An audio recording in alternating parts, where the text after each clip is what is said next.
আমরা এই যে গ্রামের রাস্তাটা বহুদিন ধরে এমন অবস্থা হচ্ছে যে এটা প্রায় 30-40 বছর ধরেই এমন এটা। এরপরে আমরা এখানে যে আমরা গোলাঘাটি কেন্দ্রের যে এমএলএ বীরেন্দ্র কিশোর যে ইলেকশনের আগে একদিন আইলো, এরপর এখন পর্যন্ত আমার গ্রামে আয় না হে। তো কালকে এখানে যে ব্রিজটা এটা প্রায় ভাঙে যাওয়ার পরে কালকে এখানে একটা অটো অ্যাক্সিডেন্ট হয়েছে, স্কুলে পোলা পানো আসলো, কেউ কোনো ব্যথা ট্যাথা পাইছে না। কারণ আমরা আজকে এক গ্রামের কয়েকজন মিলা ক্লাবের সদস্য হিসাবে আমরা এখানে কাম করতেছি, কয়েকজন মিলা পুরা গ্রামের লোকও নাই এখানে কোনো নেতা হইতে এমএলএ হইতে কেউ আয় না। আর যে এডিসিতে যে গভর্নমেন্ট চলতেছে, এডিসির এমবিসিও এখানে গ্রামে আয় না, 1.5 বছর কাছে গেছে গা। এখানে একটা এমবিসি হোক, একটা বিজেপির এমএলএ বা ত্রিপুরা মোটর নেতা কেউ কিছু আয় না এই গ্রামে। এই গ্রামটার নাম কি? এই গ্রামটার নাম হচ্ছে মোহনপুর, ঈশান ঠাকুর পাড়া, গোলাঘাটি কেন্দ্র, 17 নং গোলাঘাটি কেন্দ্র। এটা হচ্ছে মোহনপুর পঞ্চায়েত, গ্রাম হচ্ছে ঈশান ঠাকুর পাড়া। এটা প্রায় দিক দিয়া মানে এই ব্রিজটার কি সমস্যা চলতেছে আপনারা? এই যে ব্রিজটা আপনারা দেখতে পাচ্ছেন, এটা আগে এখানে একটা বক্স কালবার আসলো, এটা ভাঙা হয়েছে তোমার 18-এর আগে ভাঙা হয়েছে। এটা 16-র দিকে মনে ভাঙা হয়েছিল, মাঝখানে দিয়া ফাটা হয়েছিল।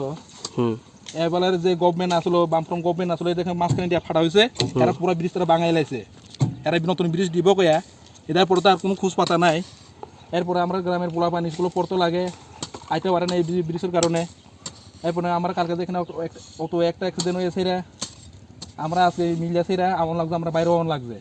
যাতে আমরা গ্রামের ভিতরে থেকে কোনাতে যাতে এটা হয়ে গেছে কি করতাম, কারেন্টের প্লেয়ার পাইয়ে পরের রাস্তাতে এটা তুললে আইনে আমরা ওখানে ব্রিজটা মানে দিতে আছে, যাতে মানুষ যাতে মানে আপনারা গ্রামের মানুষই এটা ঠিক করতেছেন? হ্যাঁ, গ্রামের মানুষ ঠিক করতেছে। এখান থেকে মানে কোন জায়গাতে যাওয়া যায়?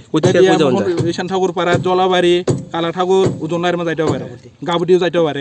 মানে এদিকে 3-4টা গ্রামের মানুষ বসবাস করে এবং এই রাস্তাটাই বিকল্প রাস্তা, আর কোনো রাস্তা নাই। আমরা যে বাজার আউনি লেগে বা আমরা আগরতলা যাবো বা বিশাখাগড় যাবো, গোলাঘাটি যাবো, আমরা আর কোনো রাস্তা নাই, এটাই একটা রাস্তা আছে, এছাড়া আমরা কোনো রাস্তা নাই।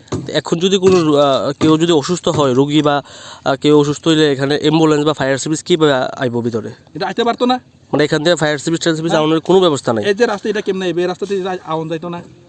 আপনারা এখন কি চাইছেন? আমরা চাইতেছি তার যত তাক দেয় রাস্তাটা যদি করতে পারে, রাস্তা তো কইরা দিও না হোক।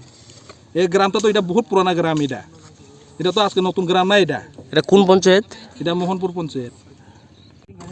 দাঁড়ান একটা অ্যাক্সিডেন্ট, এই যে একটা টমেটো